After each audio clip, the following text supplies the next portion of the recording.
Splitter kanaliga xush kelibsizlar. Bugun biz Python boshqa kurslarimizning 45-darsini o'tamiz. Ya'ni bu 44-dars o'tilgan mavzuning aynan ikkinchi qismi bo'ladi. Ya'ni bank programmasini yaratishni.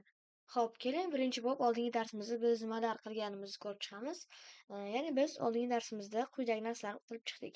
Ya'ni bizda bank programmasi quyidagi dizayn darslarini yaratib oldik va aynan biz unga bank balansini tekshirish va depozit funksiyalarini qo'shgan edik. Ya'ni biz agar hozir 1 ni bossak, bizda balans tekshirish deb 0 deb chiqib keladi va endi biz bu yerdan depozit kiritadigan bo'lsak, 2 ni bosib, ya'ni 100 ni bosadigan bo'lsak, ya'ni depozitimiz bizga qo'shildi va endi biz yana bir marta 1 ni bosadigan bo'lsak, sizning bank balansingiz $100 deb chiqib keladi. Xo'p, keling endi davom etamiz.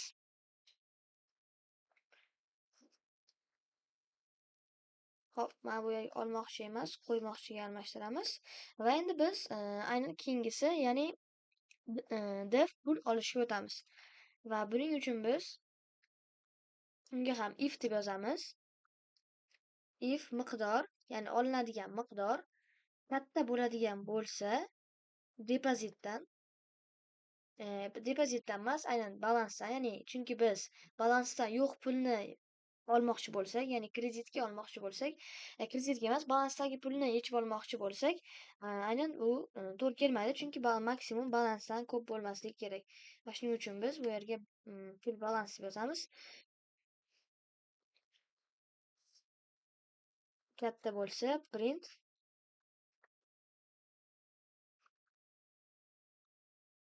balansingizda yetarli mablag' yo'q deb yozamiz.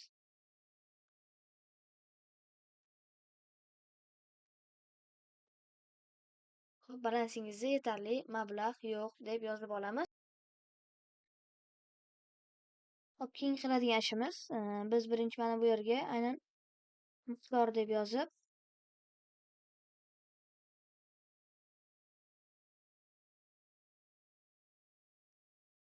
miqdor teng qilamiz. Float qavs ichida input va qavs ichida pul olmoqchi yoki olmoqchi bo'lgan summani kiriting.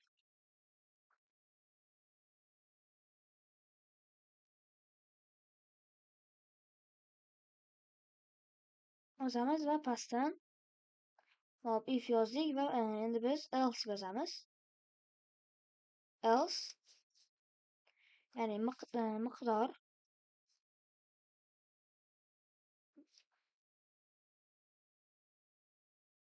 else agar miqdor kichkina bo'ladigan bo'lsa 0 dan, hop, agar oladigan miqdor 0 dan kichkina bo'ladigan bo'lsa, print manfiy summa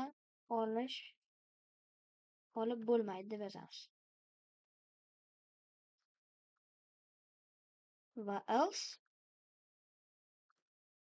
return qilamiz, qaytamiz, ya'ni miqdorga.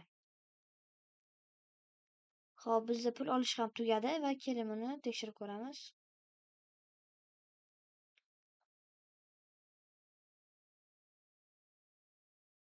Xo'p, birinchi bo'lib balans tekshirish. Hozircha bizning balansimiz $0. Xo'p, depozit qo'yamiz, ya'ni balansimizni to'ldiramiz. $1500 bilan masalan to'ldirdik va balans ko'radigan bo'lsak, $1500 bo'ldi. Va endi pul yechishni qo'yamiz. Olmoqchi bo'lgan summani kiriting. $1000. Xo'p, bizga xatolik chiqib keldi. Nimaga? Hozir ko'ramiz. Floating function tepaga chiqamiz.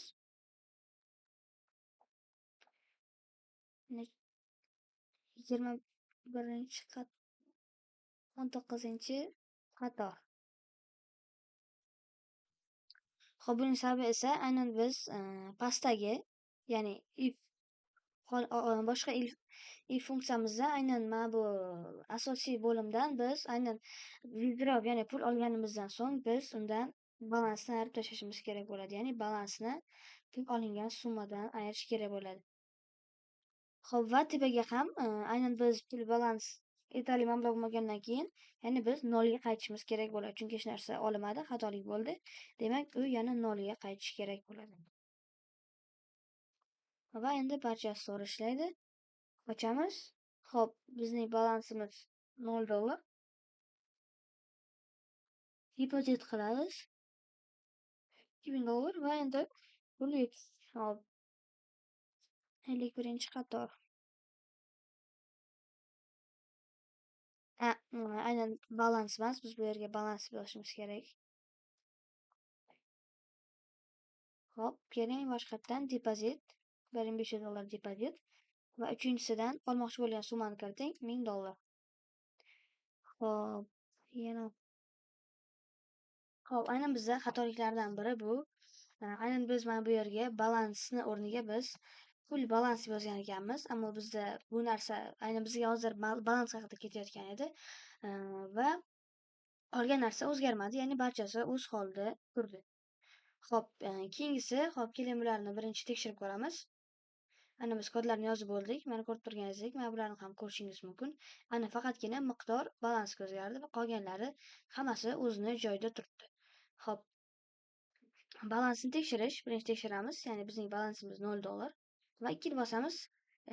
Qo'ymoqchi bo'lgan summani kiriting. Masalan, biz $5000 qo'yamiz. Hop, uchinchisini bosamiz. Endi pul yechish bo'lib qoldi. Shuni yechishga o'zgartirib qo'yamiz. Keyinroq olmoqchi bo'lgan summani kiriting. Hop, masalan, biz $5000 dan $500 yoki $550 olmoqchimiz. Mana bizda bo'ldi, bu tugadi. Ya'ni endi biz balansimizni ko'radigan bo'lsak, ko'rib turganingizdek, bizda $4450 dan, ya'ni $5000 dan $550 olganimizdan so'ng bizda $4450 qoldi. Va keling endi biz aynan 0 dan katta yoki balansdan kattaroq summani yozib ko'ramiz. Xo'p, birinchi bo'lib depozitga biz $500 qo'yamiz va uchinchisidan summani olishga $600 deb yozamiz. Ya'ni ko'rib turganingizdek, balansingizda yetarli mablag' yo'q deb chiqib keldi. Va endi biz depozitga -20 deb yozadigan bo'lsak, bizda manfiy summa olib bo'lmaydi degan javob chiqib keladi. Ya'ni bizda uchinchi bo'limimiz, ya'ni pul yechish bo'limi tugadi. Keling, mana buni yechishga o'zgartirib qo'yamiz va qolgani chiqish bilan turibdi. Va biz aynan o'sha barcha to'rttalasini ham funksiyani tugatdik va oxiri qiladigan ishimiz biz ularga yana, ya'ni programmani ichini salgina chiroyliroq qilishimiz mumkin bo'ladi. Masalan, oxirida tashrifingiz uchun rahmat deb biz print qilamizda ichiga ham bunaqa yulduzchalar qo'yishimiz mumkin bo'ladi. Va xuddi shunday qilib buni qavsga olamiz va pastdan ham yozamiz. Va ma'lumot topilmadiga ham biz aynan xuddi shunday qilib yozishimiz mumkin bo'ladi. Va barcha qolgan ma'lumotlarga. Bu yerga ham yulduzcha qo'yamiz. Bu yerga ham yulduzcha.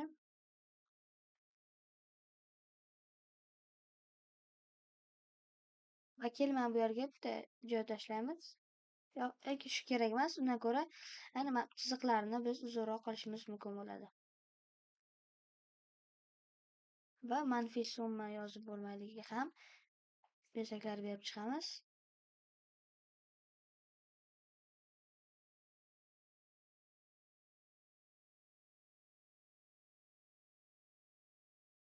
Va endi keling, aynan oxirida biz sinov qilib ko'ramiz va bundan chiqib ketish uchun biz chiqish funksiyamizni esdan chiqarmasligimiz kerak. Ya'ni 4 ni bosganimizdan so'ng bizni tashrifingiz uchun rahmat bo'ladi. Va endi biz buni boshqatdan yuritadigan bo'lsak, bizda barcha bezaklar bor. Xo'p, birini tanlang. Bank balansini tekshirish. Xo'p, sizning bank balansingiz $0 deb bizga chiqib keldi. Va endi biz depozit kiritamiz. Keling, endi aynan biz close funksiyasini qo'shganligimiz sababli unga qanaqadir kasr son, ya'ni o'nlik kasr son qilamiz. Masalan, $1000 0.1 sent. Hop, keyingisi biz depozit qildik, ya'ni kiritdik va endi biz balans ko'radigan bo'lsak, $1000 1 sent. Hop, endi ya'ni withdraw olamiz, ya'ni olmoqchi bo'lgan summamizni kiritamiz. Endi bu masalan 999,005 bo'lsin. Hop, biz mayli 0005 qilamiz va buni bosamiz va bizda Vizra olindi, ya'ni pul yechib oldik va endi biz balansimizni ko'radigan bo'lsak, ko'rib turganingizdek bizda $0.96 qoldi. Va endi biz bularni barchasini qilib bo'ldik va bunga biz yana depozit qo'shishimiz mumkin. Masalan, $1 qo'shamiz. Yana balansimizni ko'rsak $1.96 va biz bularning barchasidan chiqib ketmoqchi bo'lsak, 4 ni bosamiz va bizda tashrifingiz uchun rahmat degan javob chiqib, ana bizning programmamiz yopiladi. Xo'p, bugun darsimiz shu narsalardan iborat edi. O'ylaymanki, bu dars sizga juda ham foydali bo'ldi. Va biz aynan bu 2 qismli darsimizda qanday qilib bank programmasini yaratishni o'rganib oldik va bunda biz asosan define funksiyasidan foydalandik va qolganlari o'sha if funksiyalari bilan birga ishladik. Xo'p, o'ylaymanki, bu dars sizga juda ham foydali bo'ldi. Albatta, bu videoga like bosib, bitta kanalimga obuna bo'lishni unutmang. Hammaga xayr.